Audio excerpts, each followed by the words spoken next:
Vi invito a fare un esperimento appena avrete finito di guardare questo video o di ascoltare questo podcast. Andate su Google, cercate Napoli-Inter e poi fatemi sapere nei commenti che cosa vi compare tra le prime notizie e soprattutto nella sezione immagini.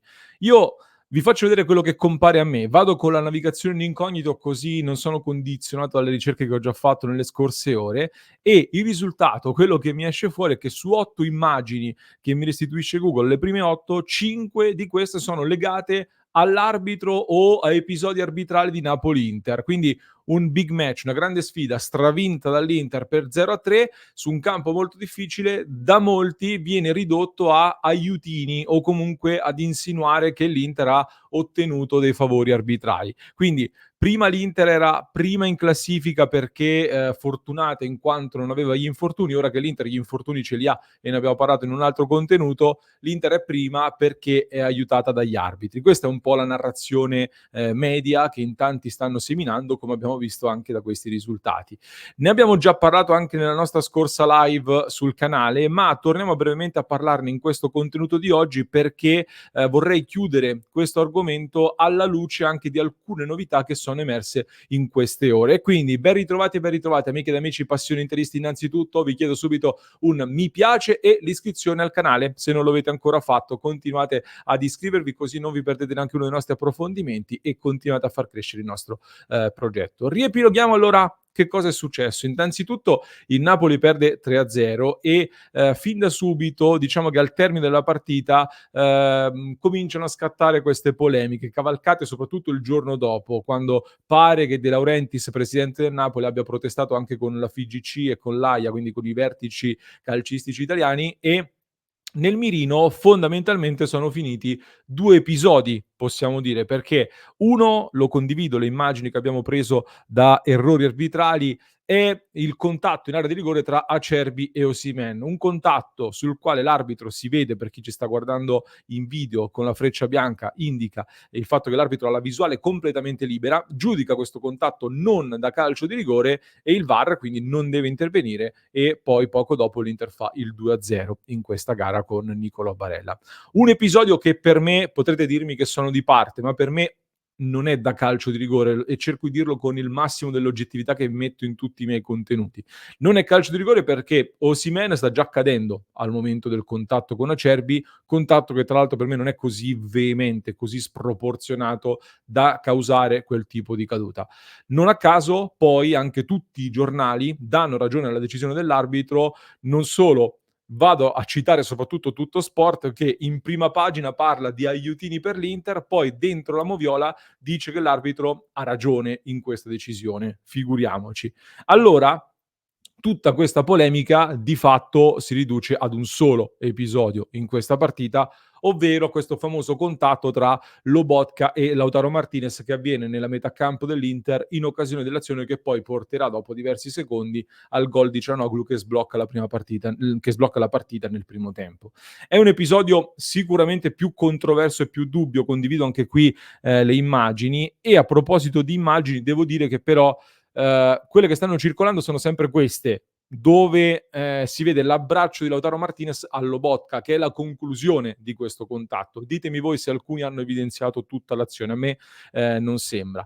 E si mette in mostra questa immagine e chiaramente qui i dubbi ci sono e sono chiaramente fondati, ma in realtà basta andare un attimino prima, condividendo anche questa immagine che vi sto mostrando, e si vede come Lobotka comunque nel movimento si accenna, purtroppo non posso farvi vedere il video, ma Lobotka si disinteressa del pallone, va su Lautaro Martinez, si pianta a terra e lo va a contrastare con il corpo. Poi nel cadere Lautaro Martinez si aggrappa e lo tira giù, ma con Lobotka che già tende comunque a venir giù e mi sembra tutt'altro che uno scandalo, almeno dal mio punto di vista come contatto. E anzi, vi dirò, anche Lobotka non mi sembra un intervento così corretto su Lautaro Martinez, quello di piantarsi a dargli addosso e comunque atterrare Lautaro Martinez in quel modo lì.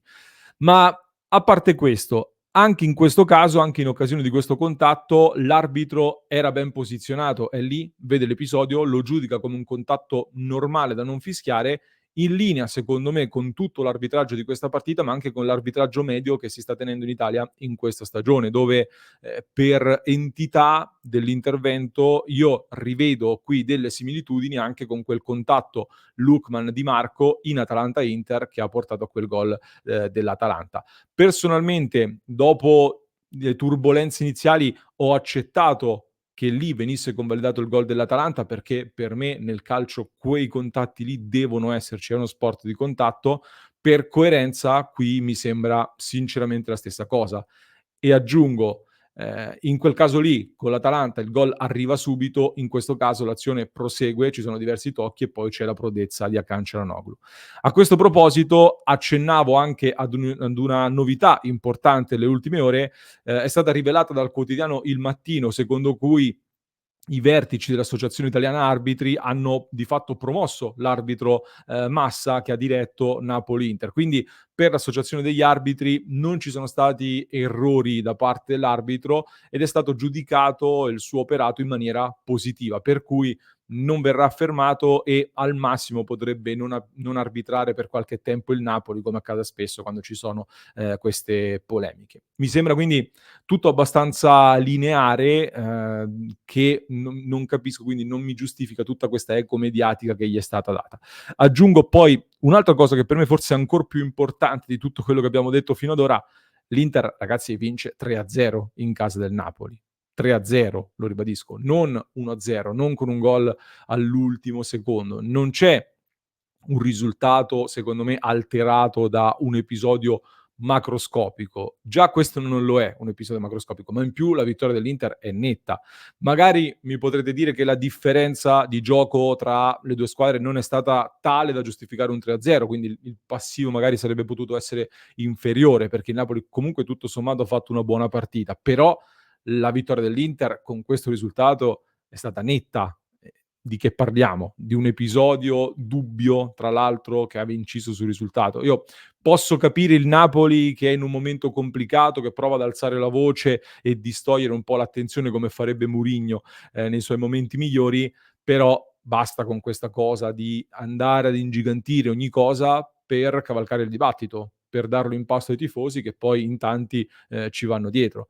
Per il resto, però, se vogliamo essere seri, anche basta. Fosse stato un episodio clamoroso che porta, che so, a decidere la partita al 90° con il gol del 2-1 deciso in modo dubbio, posso anche capirlo. Ma così è palese la caccia alla polemica, alle visualizzazioni, ai click. E allora la prossima volta, l'appello che faccio io è: la prossima volta che capiterà, perché capiterà sicuramente di nuovo, non lasciamo dei like sui social, non commentiamo, non cadiamo nelle provocazioni, cambiamo canale, non regaliamo click, niente.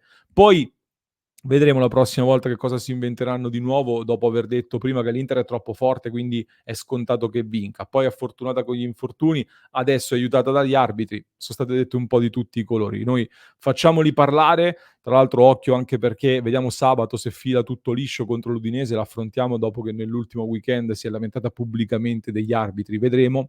Comunque facciamoli parlare, non se ne può più comunque, ma noi ci concentriamo sul campo, è quello che ci piace di più e ci vediamo in diretta alle 19:30 se vi va per parlare di campo, per approfondire. Vi aspettiamo e vi ricordo che se i contenuti di Passione Inter vi piacciono e siete d'accordo con me anche in questa analisi, potete sostenere il nostro progetto indipendente tramite gli abbonamenti su YouTube e Twitch.